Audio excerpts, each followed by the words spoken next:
Welcome everyone. Ama namaste. Ama namaste everyone. Thank you for coming.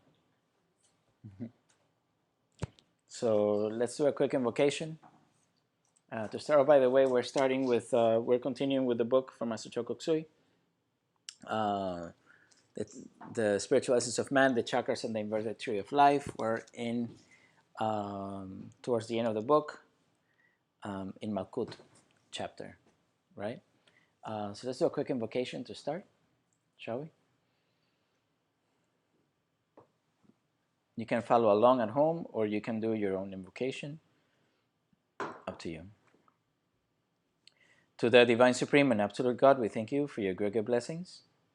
To the Divine Lord Christ and to the hierarchy of the holy angels and archangels, we thank you for your great blessings. To all the great ones, to all spiritual helpers, spiritual elders, all divine beings of light, to all the holy gurus, holy masters, all the saints, we humbly thank you for your divine and priceless blessings. Thank you for your divine light, love, and mercy, for divine good health and protection, for your divine guidance, divine help, and divine illumination.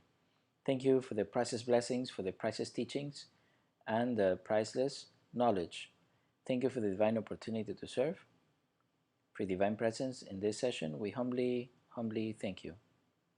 With thanks and with faith, so be it, and so it is. Thank you. Okay, welcome.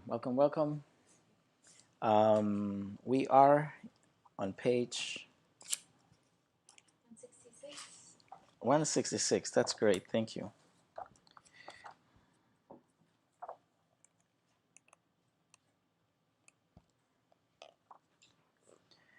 Yes.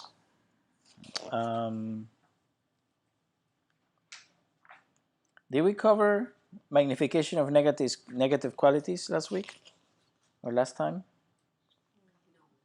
I don't think so.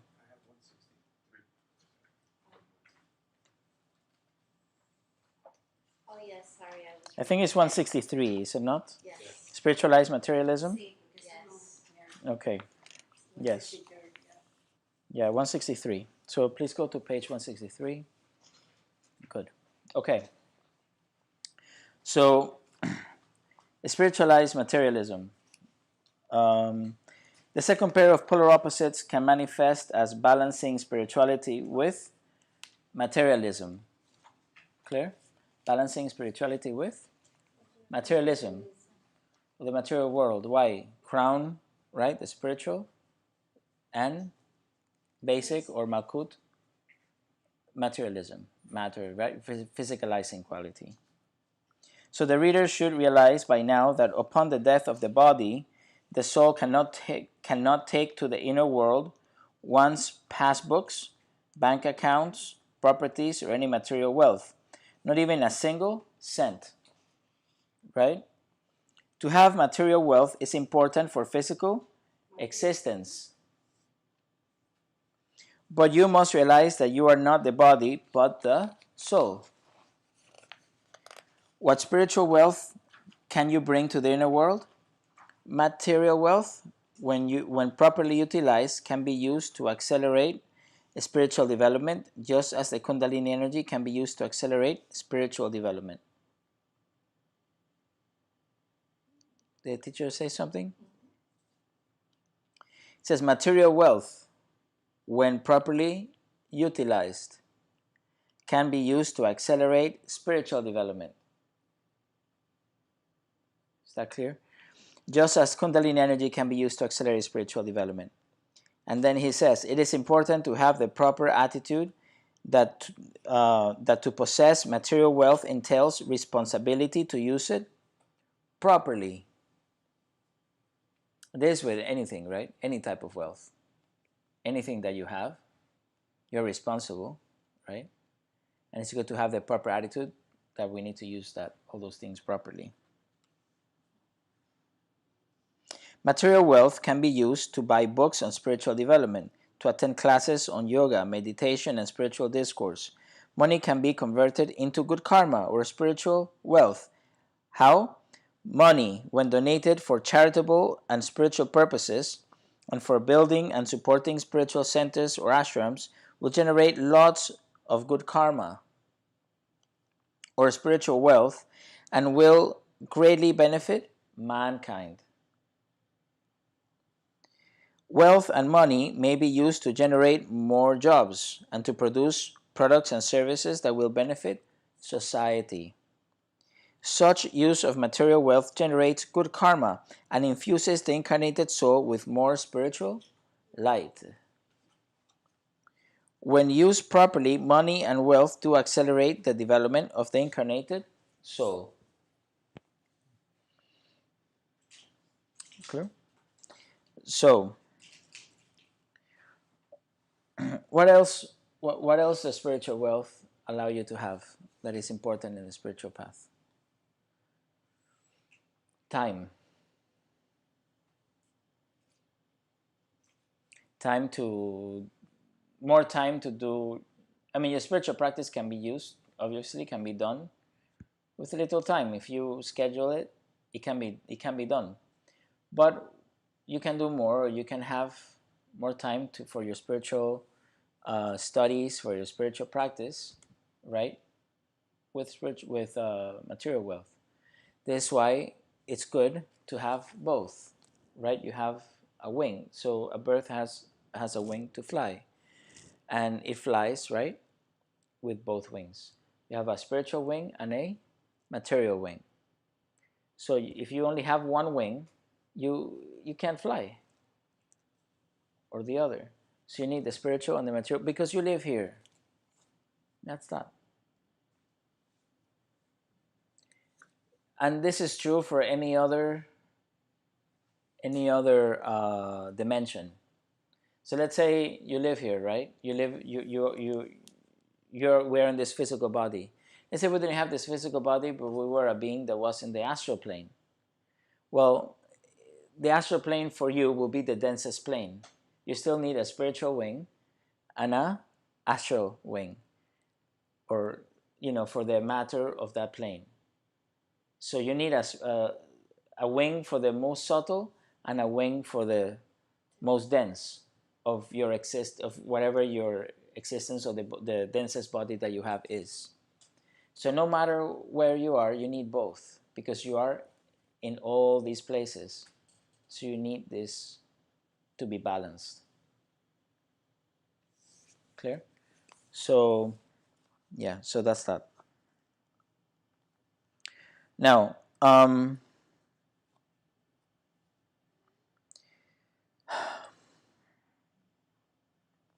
good karma. Good karma is very important for your spiritual path. Why is this? Because the author, Master Choa talks about, let's say, donate, and you can generate good karma by donation, right? You can generate good karma by many things. So, and that is okay, because let's say you donate to ashrams, you donate to spiritual centers, you donate to churches, spiritual development for people, right? You can also create jobs. You can also do invest in businesses that will provide economic development, right, for the country, for a place, for a city, for an area, and that will, you create jobs, and through these jobs, people can actually live. You feed families, and these families can also spend money, even for their spiritual practice or what have you. And even if they don't, at least they put food on their table, right? So this is also very good karma because you are actually feeding people. That's the most basic thing of prosperity is feeding the physical body, or feeding the different bodies. So in a way, people are getting fed. People are working. You are helping others have a life, or have a better life. You understand? Be able to have a place to live, food to eat, and water to drink. These are the basics, yes? So this is important. When you create jobs, you're helping people in their basic needs. That means you will be helped, right? When you give prosperity, prosperity will be given to you, good karma. Also, when you help ashrams, when you help churches, when you help spiritual places, you will be helped as well spiritually. And the thing is this: do you think that you are interested in this, in the spiritual topic, and that you're here, you're spending your Monday night to be here just par chance, and that you found a place where you can come and that is interesting to you, right? Or that you are able to, you have found prana healing, or you have found other things that are interesting to you. Whatever you guys practice, you could practice Kundalini yoga or whatever, but it's interesting to you. But you found a good place, you found good teachers, you found good sources of information, and this is through your karma. You understand? Is you have good karma. You have the karma for that to happen. Other people do not live in cities that is available to them, or do not have the opportunity, or it could be next to them. Their neighbor could be doing that and they won't know. It can happen right next to where they live and they will not know.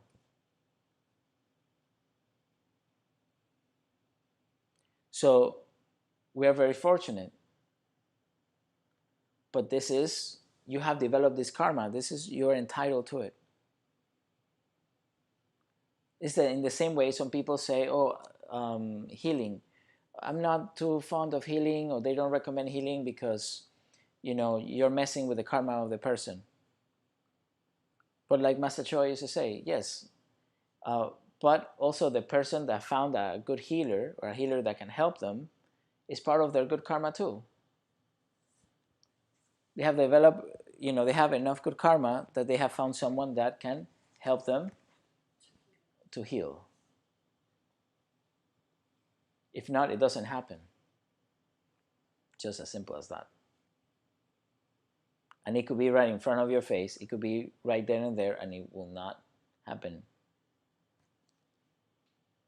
And even there have been healings that whoever does prana healing or other types of healing, you may have encountered, right? And this has happened to many. You have encountered that sometimes you're doing healing on the person, you see the healing, and then you're looking at it clairvoyantly, and you see everything going back.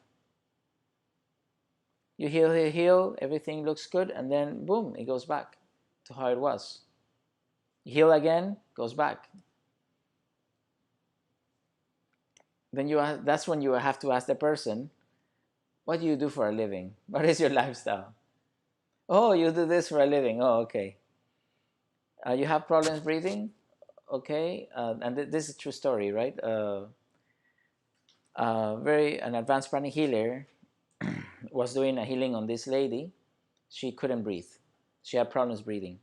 So he would do the healing. She was fine. And then she would get, this will come back. He would do healing again. A month later, again. This is interesting. It got to a point he would do healing. Then he started looking clairvoyantly. He would see that everything will go back. He goes, after 6 months, what do you do for a living? Oh, I'm a debt collector. Uh-huh. And how do you collect your debts? Oh, I call people and I don't, I'm after them all the time, this and that. And she got very riled up. You see, he sees her condition worsen. No, because they have to pay whatever. I'm after them, and I kick them out of their house. I kick them out of this place.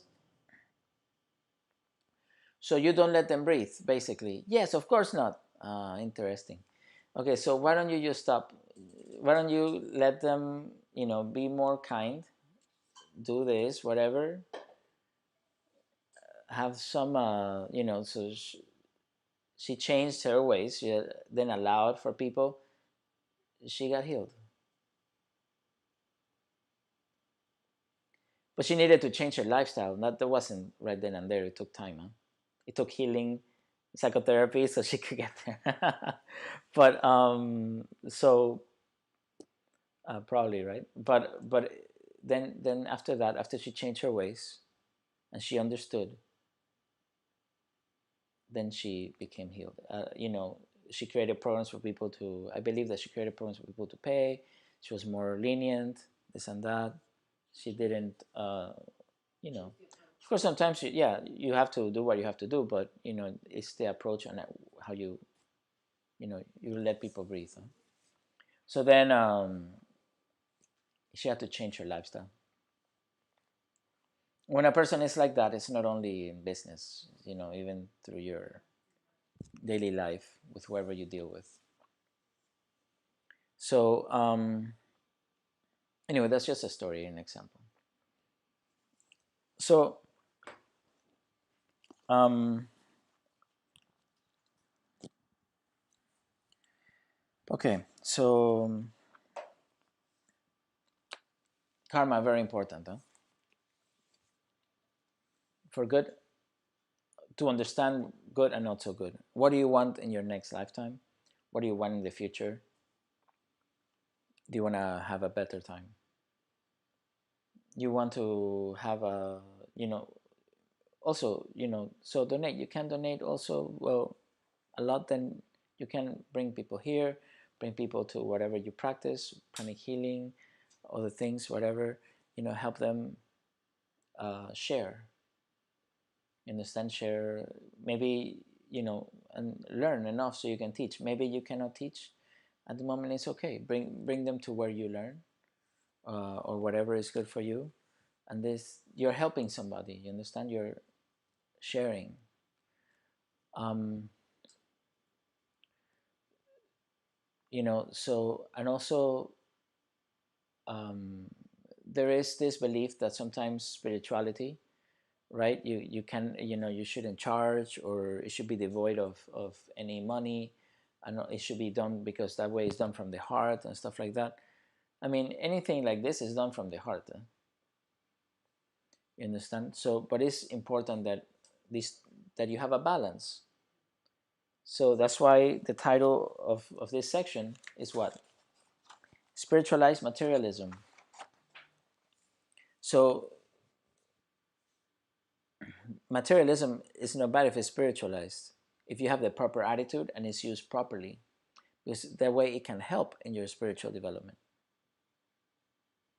and you can help others as well.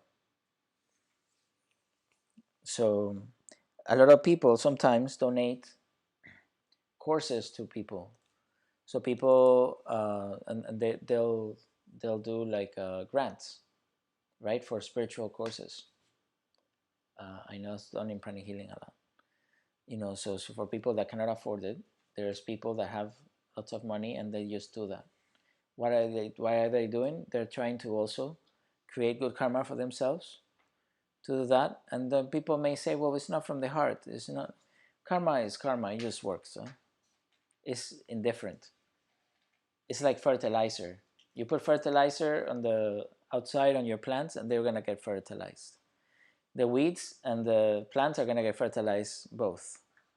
So you just have to take the weeds out, right? But if it's a muscle, so the more you give, even if whether you give out of from the heart, because sometimes people do it because they want to help others enjoy what they have done, right? And automatically they build good karma, or they do it. You know what? I want to help others, but I also want to have good karma. I want to give so that they can. I want to give them, help them so they can take the course, so that I could also plant for my future, so I could have also more spiritual teachings later on in my life or in another lifetime. And so, even if they do it like that, and their motive is not, from the heart, it's still like a muscle, And so, the more you do it, and the more you practice, it'll become natural. Then your that muscle, even when you scan their heart chakra becomes bigger, even if their intention wasn't from the heart. Then, but it just automatically, when you're giving, when you're generous, right, or when you're just giving like that, and you're helping someone else, it automatically grows and becomes activated.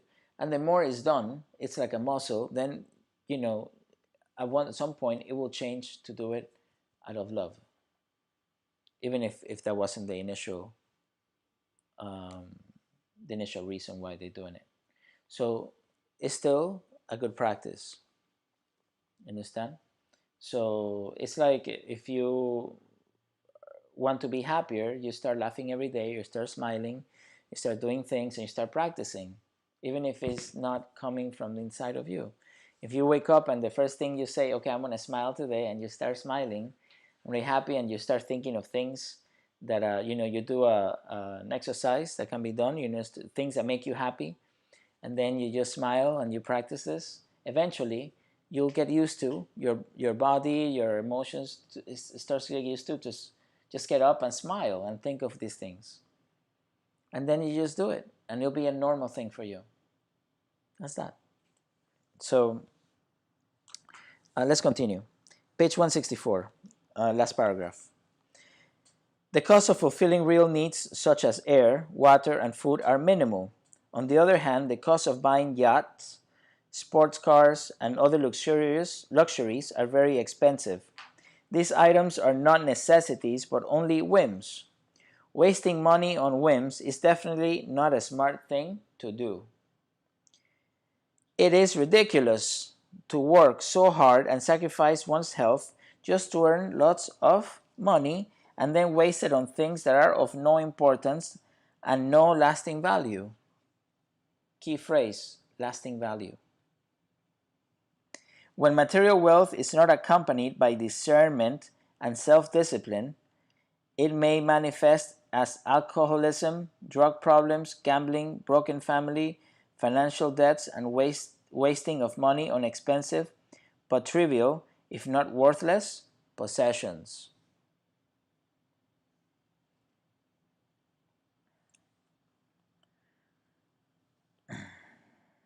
Okay.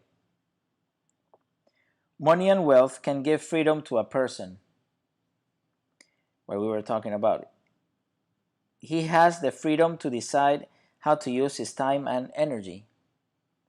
With lots of money, he can use his time to study spiritual books, to meditate, and to do inner reflection.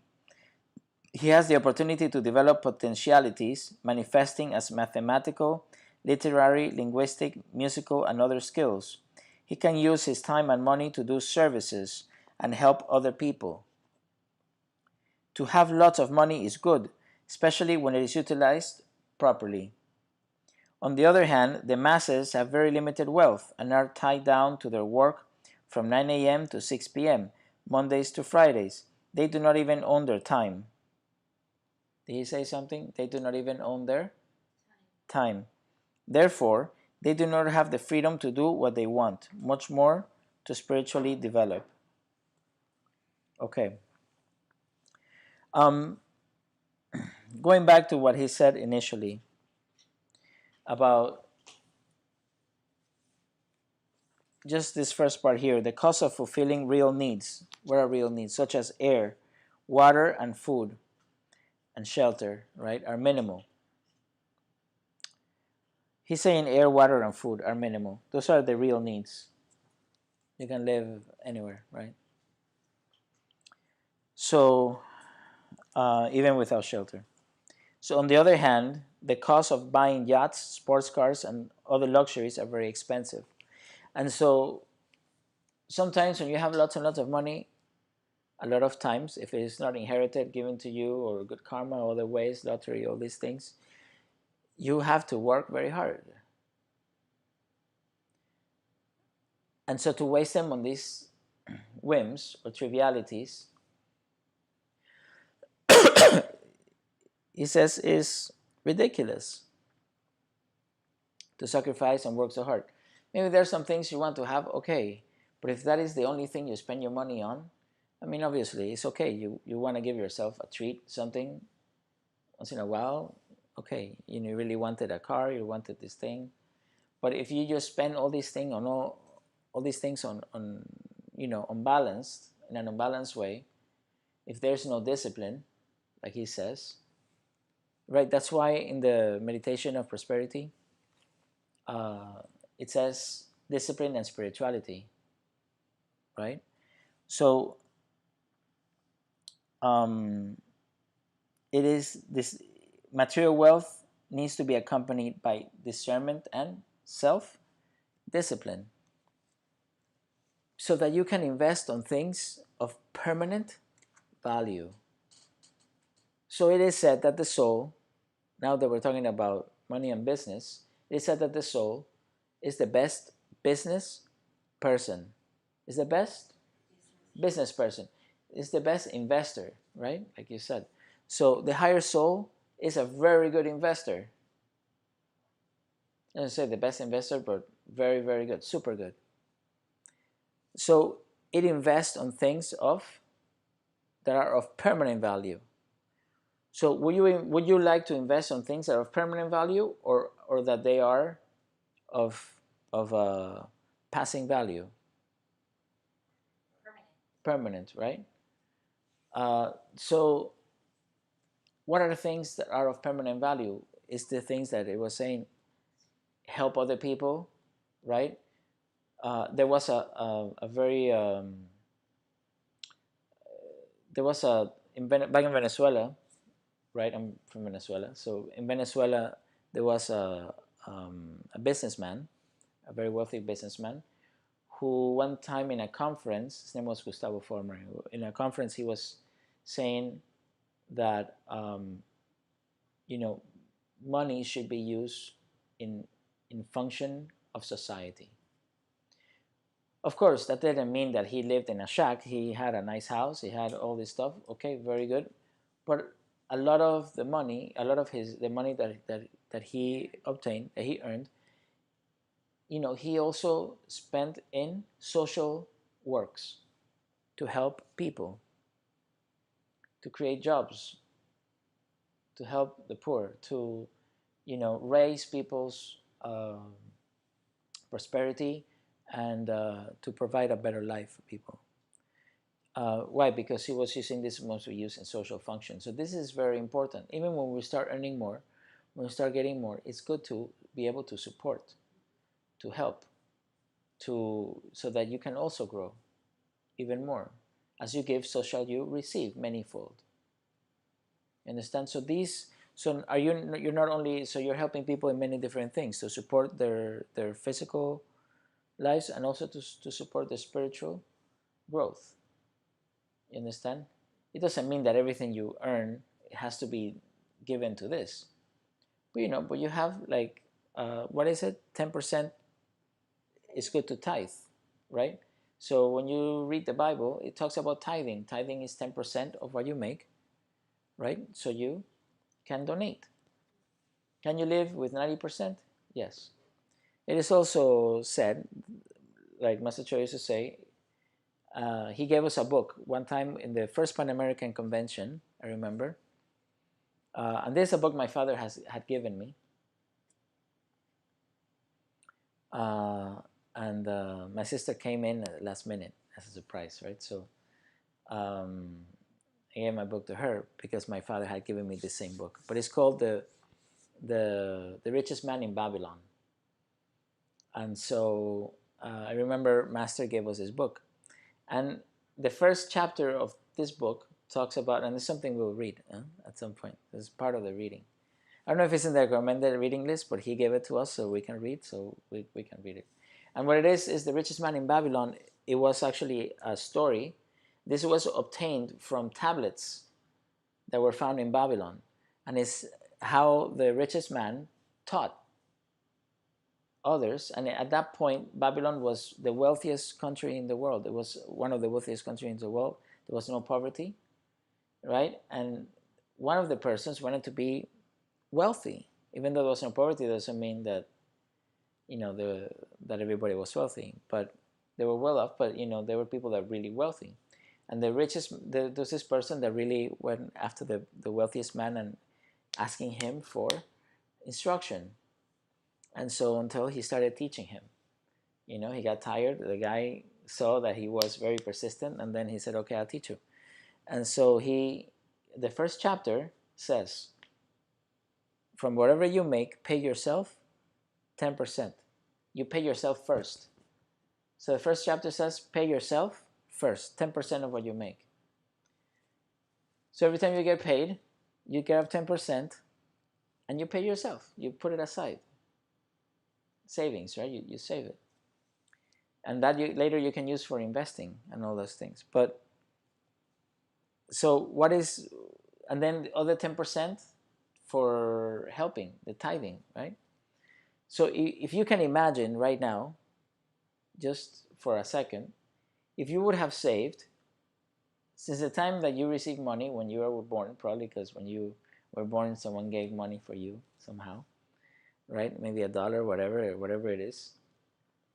Since you first received money until today, if you would have saved 10% of everything you have ever received, how much money would you have today? Would you have a little bit of money saved or a lot of money? Because believe it or not, we have earned a lot of money over time, huh? And that 10% over decades is a lot of money.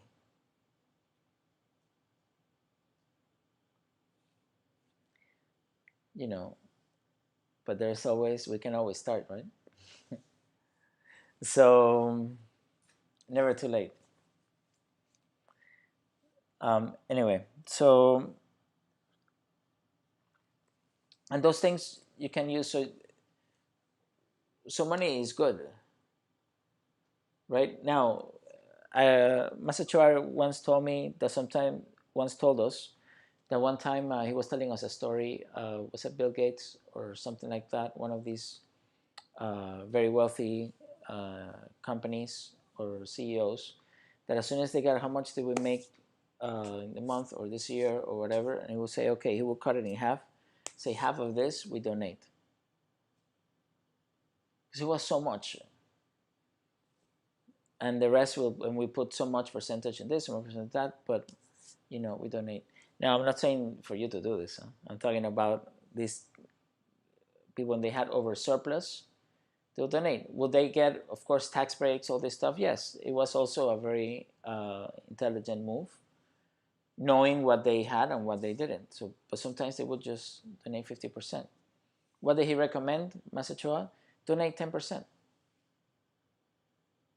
right? And keep 10% for yourself, 20% for your debts, things like that.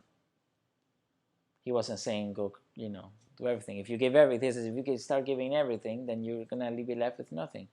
You need to live, you need to pay whatever, you need to pay your bills, do your thing, you need to be able to do also and have entertainment. You say make a budget, you need to have entertainment also.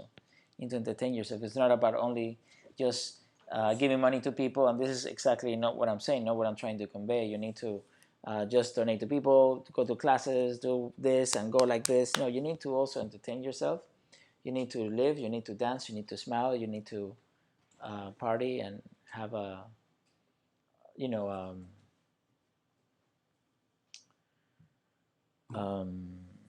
it's important, right, to do many things, to be able to do that. So we need to have a balanced life. It's not only work, work, work, or play, play, play, or anything. We need to balance. Sometimes it's not possible. Sometimes certain times require one more or the other. But if we have a balanced life with self-discipline, we can do our spiritual practice. We can do, take care of our body or exercise or whatever to, help do some service, help other people, donate, entertainment, have fun. You understand? Loosen up, all these things. So maybe have a small whim or a frill, something, but not that each one of these becomes the main, the only thing. So balance is important, right? So when you're flying, you have your wings, they're both equally balanced. You're not flying like this or like this or like, so you're gonna have that's gonna be weird flying. Um, so yes, but basically what he was saying: spiritualize materialism. Having money is good. Change your attitude. Money is not bad. It's just how it's used. Money is a tool. Use it properly. Get good benefit others, and it can be. It's a good thing to have. To not shy away from it, even in the spiritual path or in the spiritual community. We need to remove this, any negative thoughts, poverty consciousness, negative consciousness about, earning money. Please, no. It is good to be wealthy. You can use it in good ways, right? At the same time, and have a good life. It's okay, and it could help you in your spiritual path. So just remember to have discernment, self-discipline, and a dancing heart, right? And a good heart. What is the saying? Never trust a teacher that cannot dance, or that doesn't dance. Not that cannot, but doesn't dance, right? So, all right. Next section is in page 165, Magnification of Negative Qualities. So another problem encountered in the spiritual path, besides sexual problems, chapter 9, yes, saw previous chapter, is that the awakening of the Kundalini energy tends to magnify the good and bad qualities of a person. It tends to magnify the what qualities? The good and bad qualities. Unless he practices character building or inner purification thoroughly and sufficiently in the early stages of his spiritual development, awakening of the Kundalini energy will create a serious problem later as he continues with his spiritual practice. If a person has any of the following weaknesses: uncontrolled anger, hatred, pride, greed, tendency to lie and to steal, maliciousness, ruthlessness, violent tendencies, sexual excessiveness, emotional instability, these defects will be magnified to a very high degree. Due to the magnifying property of the Kundalini energy, one tends to encounter people in the spiritual path with noble qualities while simultaneously possessing a serious character flaw. Therefore, character building or inner purification must be emphasized and practiced. Otherwise, the disciple will spiritually fall and may take a long time, if not several incarnations, to recover. This explains why in ancient times a spiritual guru did not give any meditational practices to a new spiritual aspirant for several years until his character had been strengthened. This is supremely important.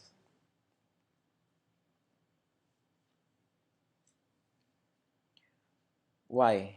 Because in this day and age, especially in now that you can go to many different things, you have a big menu um, of spiritual places that you can go for spiritual teachings and practices, right? And even especially in pranic healing, you get a lot in little time. Especially Master Choa made everything super simple and super easy to understand. So you could go into to a pranic healing course, and you could already be healing in that weekend and doing amazing things. You understand?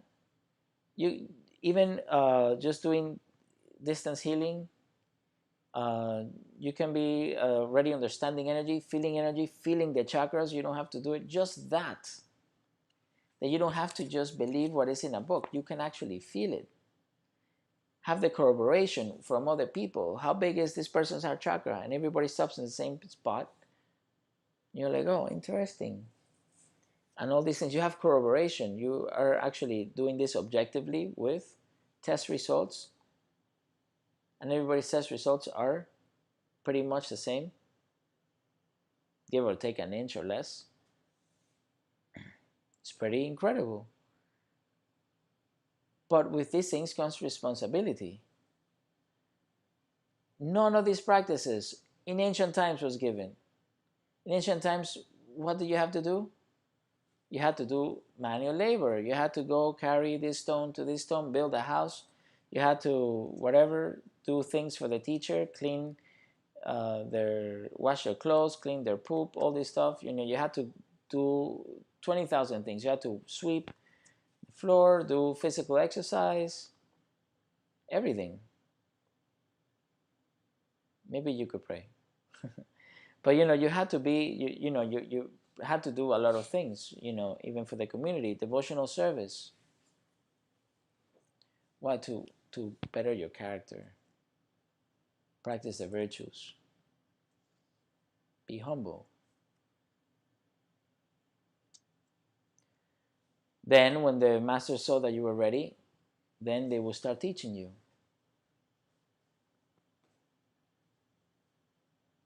Even when you go to Shaolin or to Wudang Mountains in the martial arts, you start learning martial arts, right? And you start learning, even in Shaolin, they have the 18 basic forms. And these 18 basic forms, they do every day. It doesn't matter from the time that you're an apprentice all the way to the time that you're a master. Why? Because that's Kung Fu. Kung Fu means repetitive work. And when you have the discipline and the humility to do this and all these things, if you look at them, each one of them, they're amazing. First one, horse stance. Just this, you're activating these, there are mini chakras here. And these are secondary chakras to the basic chakra. And the first thing, you're working on your roots, and they call it roots. And you're standing on a horse stance, right? With your hands here. So you're activating, so the horse stance activates the basic chakra, and these activate the basic chakra also. And so your osteomuscular system is being activated. Your roots are being activated. Prosperity, manifestation, all this stuff is being activated, right? You're building the house. First, like a little baby. They first need to take care of their physical body. They're learning motor skills, all this stuff. The first 7 years, second 7 years, is about their emotional body. They're learning how to control their emotions. They're learning about different things, just like that. About virtue, what is good, what is bad. Right? Then other 7 years about their mind. Developing their mind. Sometimes we kind of overlap and do it as backwards, right? But this is how we develop. Same thing here. First control, right? You learn to control your physical body, exercise, right? All these things, the roots, all these things. Then they practice. Why? Because when you exercise, what do we do before meditation? We exercise. It's also to unblock, right? All the energy channels, but at the same time, is to strengthen the physical body so that you can have deep roots. The stronger and deeper the roots, the taller the tree can be. So the deeper your roots, the higher your experiences. Bodhidharma, who founded the Shaolin, the Kung Fu and the Shaolin Temple, right? Who brought Buddhism to, who brought Chan or Zen Buddhism to China. It was called Chan. In China, it's called Chan. And he brought it from India, but Dharma was Indian monk, and he brought Dhyan meditation. So Dhyan meditation, right, focus, is he brought it, and awareness, he brought it into China, and this was called Chan meditation, right? And so Chan Buddhism, Chan meditation, and so Shaolin was made. As he taught, he started teaching, right, after they convinced him, right? So if he was convinced and he was moved enough, he started teaching. So, but he saw that the monks were very weak, and so their spiritual experiences weren't very high. So he started teaching them. So he developed Shaolin Kung Fu. He started teaching them these movements that will strengthen their physical body, but also their energy bodies. And so once they had good roots, when they had a good physical, they were physically fit, right, and they had good roots, they were able to have higher spiritual experiences. So it improved. That's why we need to, so that's why also, as above, so below. That's why it is important to be well-rounded. It's important to be balanced. It's important to have a spiritual wing and a material wing. To have spirituality and prosperity. It's important. It's good for us. It's okay. So then, But it's in the same way. You had to do all this, and then the higher spiritual practice were taught.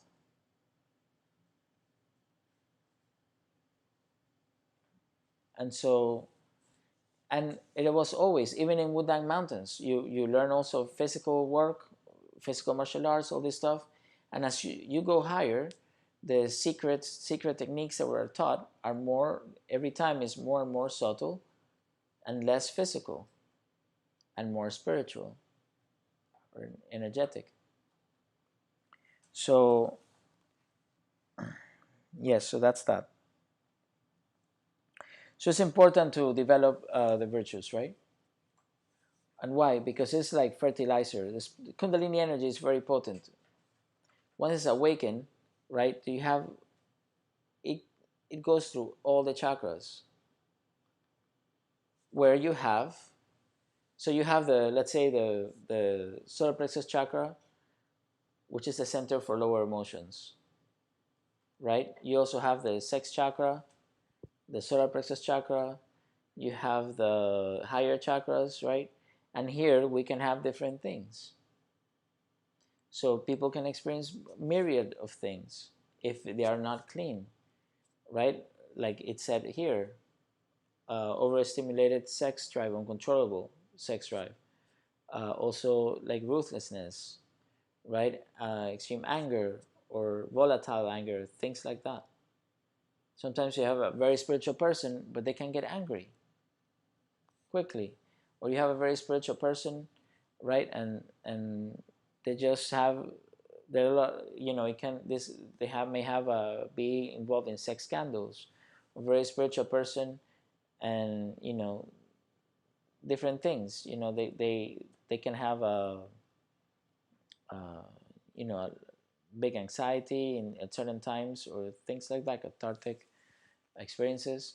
So it depends, right? So it's good to purify ourselves the most that we can, especially when we're starting, and continue on no matter what, so that we can have, so that we can, at least that can be manageable. Because at the end of the day, we all have that. We all, none of us are perfect, completely perfect. We're in the process. We want to be. We are looking to be better every day. But the truth is that a lot of this list, you know, is part of us that we read. In a, it could be in a great way or in a minute way, but be it as it may, is there, and it could be there for all of us. So it's important that we work every day, all the time, in character building. And just by working on virtue, we work in our spiritual progress. Just by virtue alone is a great spiritual practice. So, emotional instability, sexual excessiveness, violent tendencies, ruthlessness, maliciousness, lie and steal, and all these things that can be in the physical plane, these things can also happen in different levels. We may not steal something physically, but we may steal someone's credit or intellectual property. We may download music from the internet, but because everybody does it, it might be okay. Oh, those people that make it have lots of money. They have millions of dollars. I just want to listen to this song. It's right here on the internet. I can grab it. That's intellectual property. You're stealing. But because everybody does it, it's okay. It's not okay. It's stealing. It causes negative karma, poverty karma, and ruin. Eventually, it just happens if you do it enough. I mean, the same for anything, but that's intellectual property. It's more subtle. So all of these things can be in everyone. It's just that they're more subtle. They could be more and more subtle, right? That's at the mental level, emotional level. You can steal someone's partner. You can steal something else, or emotions, or things like that. May not hurt someone physically, but you may hurt them emotionally. You may hurt them mentally. Maybe you don't even say anything to anyone, but you're thinking negatively. Energetically, you're hurting them. So all these things is important that we understand. that there are many levels to them, and they can be very, very subtle and hard to see. So the more we develop, the more discernment and self-discipline, like I said here, we have to have. And pride is the last. Master Choa used to say, pride is the last thing to go. That's why there are stories in most traditions, or every tradition has stories about pride, and to be careful about pride. Right, in the Christian tradition is how Lucifer fell from grace. He was the greatest of the angels, right? And by the way, Lucifer, I just want to say this, it's not a bad name, huh? It means morning star. Lucifer was given, that name was given by God. God doesn't give bad names. So that name was given by God. It's just that it has a bad rap, right? Because it had bad reputation. So because of who uses it, and it's normal, sometimes you were hurt by someone named X, and then all the other people that come after that are named the same, you're like, oh my God, it reminds me of this person that treated me like this, blah blah blah. And so you might have a negative connotation towards X and X name, but this is just have a bad reputation. But it means morning star. Morning star is a beautiful name. It's given by God because God gives, right, good names, beautiful names. But how Lucifer fell from grace, who was the highest of the angels at the highest level. To be the highest of the angels at the highest level, that means you're the most spiritually advanced. Let's think about this. This is the most spiritually advanced, the one that has gone through all the toil, tribulation. It's not that he was just born like that. That means that person worked hard, very, very hard. Discipline, spirituality, loving kindness, generosity, all this stuff. It was very good virtues, because you cannot get that high without good virtues. This is just the case. This is just how it is. It's not like it was just created like that. Boom. Okay, I'm gonna create you. You're like this. No, you can start from the bottom, and you have to climb up. And this being has climbed up to the highest of the highest, but pride, since it's the last thing to go, and very silent, like the silent killer, at some point he said, oh, I am so high. And I can be probably even better than God, or this and that. And that's when he fell from grace. Just like it says here, that you can fall, right? Unless he practiced character building and or inner purification thoroughly and sufficiently in the early stages of spiritual development, awakening of the Kundalini energy will create a serious problem later as he continues with his spiritual practice. So I think in the Indian tradition, in the Hindu tradition, they have a similar story with Indra.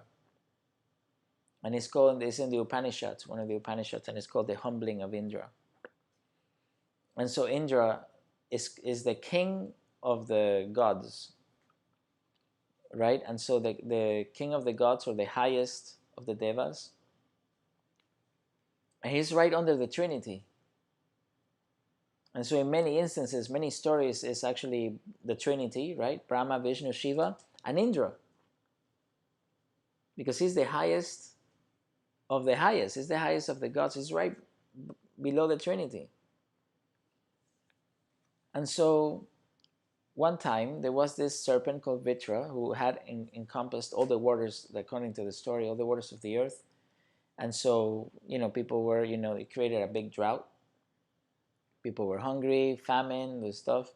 So they were praying, praying, praying. Okay, so Indra listened, he saw the serpent, and it struck down, he's the king of the gods, is the god of thunder, right? and lightning, and so he sent a lightning down and killed the serpent, and so this demon serpent, and then the waters came back, and everybody was happy, and so he felt very good about himself. He's like, oh man, I'm so good, I did this, and I help all these people, and I'm like the best. I'm at the top of the whatever. But how did he become an Indra? Is through hard work, through a lot of discipline, spirituality, loving kindness. Again, all these good virtues, all these good things. But pride is it's the last thing to go. So when he did this, at some point, he thinks all this. He starts changing the palace where he lives. He says, oh, change this, change that. The architect is going crazy. Every time he says, oh, make a statue of me, and he would change everything every day, and the guy's going nuts. And so he comes to a point where he complains to Brahma and the Trinity, and says, look, this guy's driving me nuts. I can't do it. So don't worry, we'll fix it in the morning. And so they go the next day, and they see that he's in his palace, in his throne, Indra's in his throne, and one of the vassals said, Lord, there is a boy that we do not recognize, and he's a very beautiful youth. He's outside. I think it would be good to let him in. He wants to come into the palace. Okay, so he comes in, and he sees him. He doesn't recognize him. This is the king of the gods. He should recognize, everybody. And says it's a beautiful youth, very dark blue youth. And so it's like, who are you? And he sees him, and he starts answering the questions. Actually, and as he's answering his questions, well, I'm they have this. I don't want to. It's gonna take too long, but they have this conversation, and then comes an old guy who just walks out of nowhere. He doesn't know him either, and he has just this parasol made of banana leaves. He's just like with, he looks like a sage, with only like a diaper on, right? And he just has this cloth around him, and he has like a ring of hairs right around his chest, and they keep him and the little kid start talking, and then the kid starts asking the old guy the questions that Indra has in his mind, and he's saying, oh, who are you? Oh, I am nobody. I just worship God's lotus feet. And oh, what's this ring? Oh, every time a hair falls out, funny, every time a hair falls out, an Indra falls from grace, and all these things. And and they say, oh, all the Indras before you, and Indra gets, all the Indras before me, young man. I mean, I'm like the only one. No, he says, consider this. Brahma opens his eyes, Brahma the creator opens his eyes, closes his eyes, opens his eyes, and every time he opens his eyes, a world age comes into being with all these planets and all these galaxies and all these things. And he closes his eyes, and everything gets destroyed, and he opens his eyes, and like that. And so imagine all these galaxies, and at the center of all these galaxies, an Indra, and a Brahma, and then and each one an Indra, right? And so they're countless.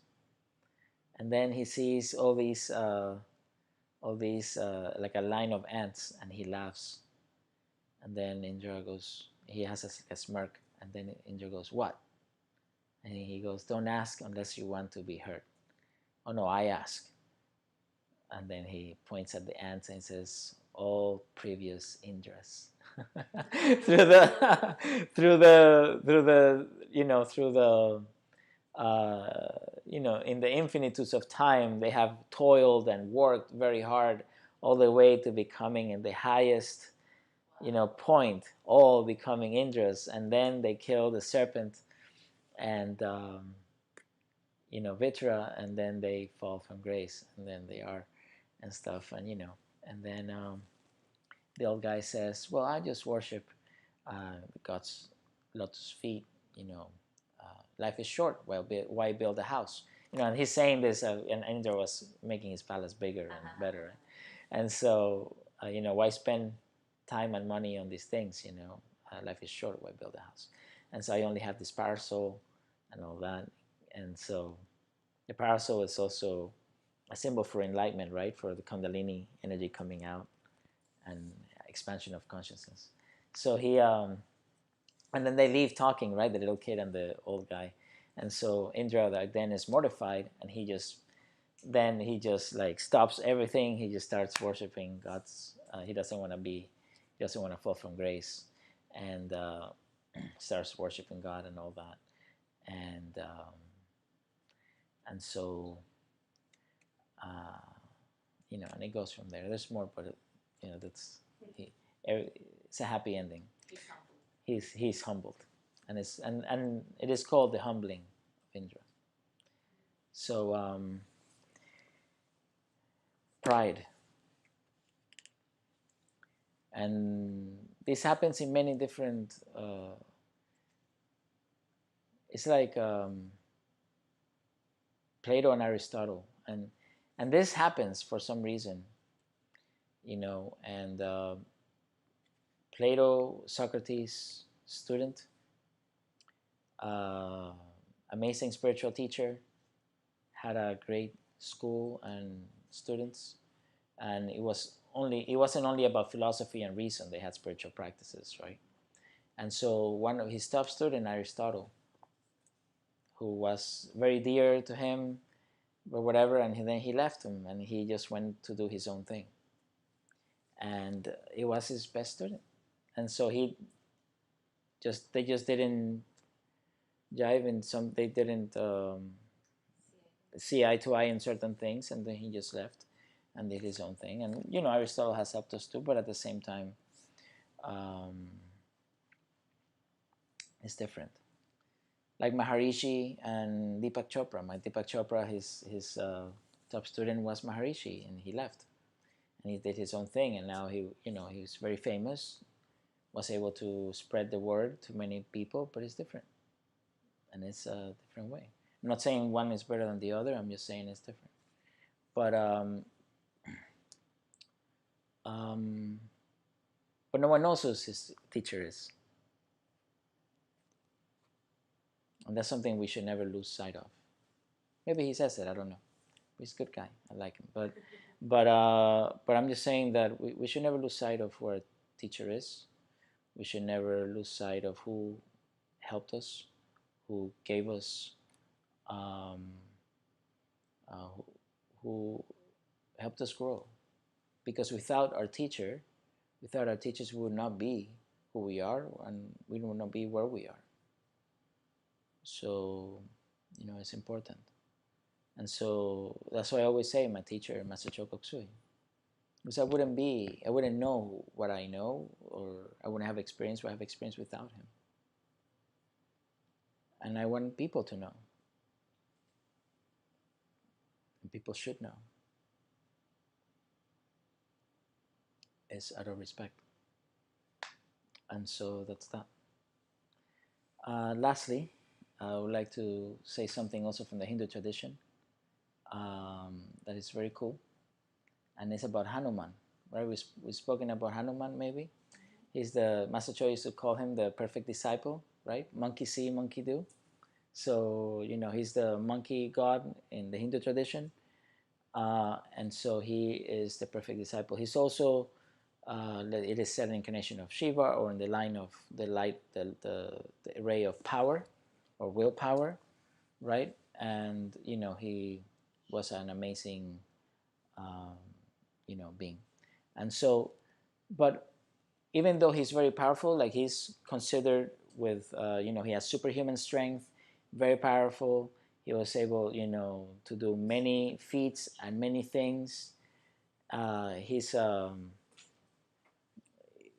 He's very great, right? And he is basically greatness exemplified there. and the best student, the best everything. He's very, very special being. And even though his name is Hanuman, he has another name. He has many names, but he's known by a specific name also.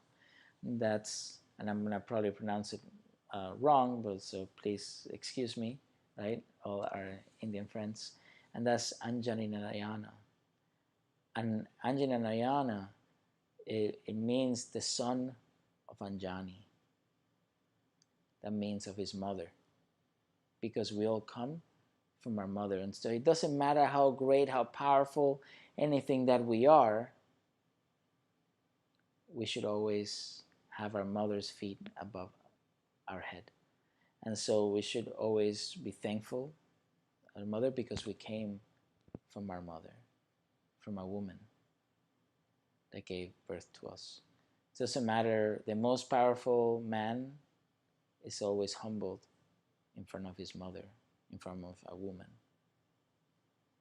who is the giver of his life in this world.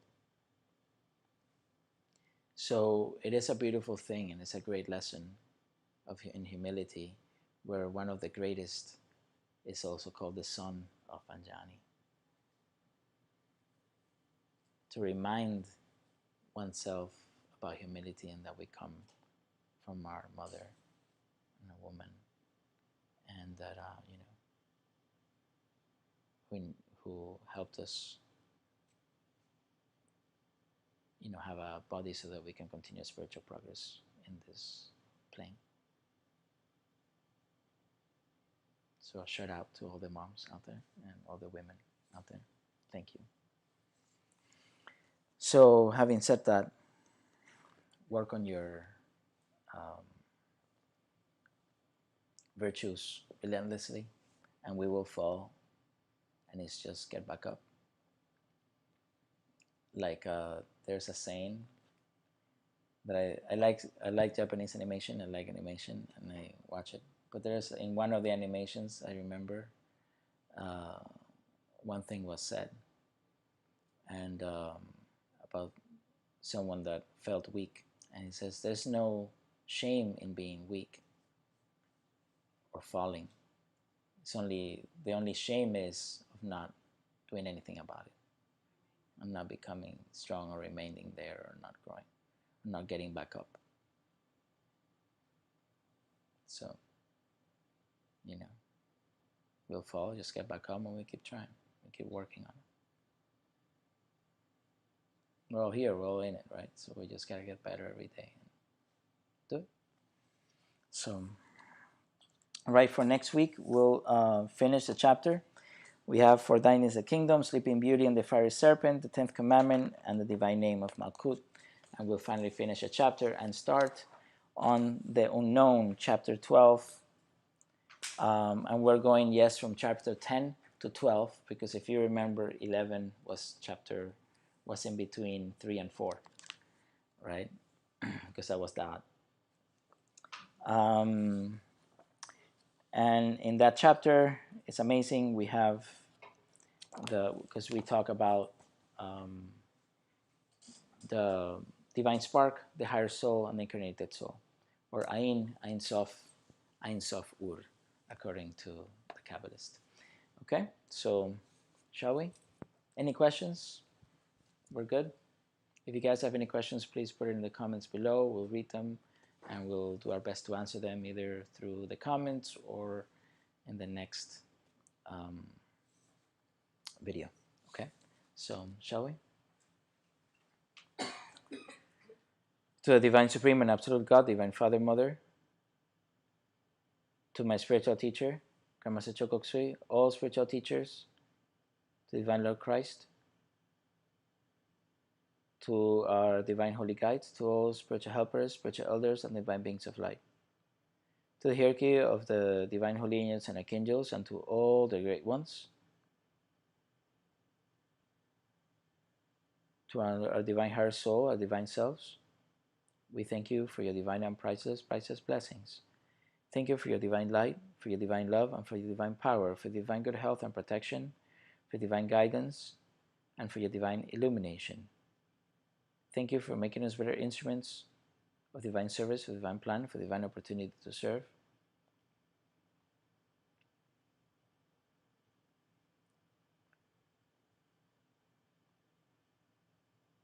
With your help, and we thank you. Thank you for your priceless teachings, for your priceless blessings, and for your priceless love. With thanks and full faith, thank you, thank you, thank you. Many blessings be to all. Thank you. Amma Namaste. Thank you for coming. Thank you, and thank you for coming. Amma Namaste. See you next week. Blessings.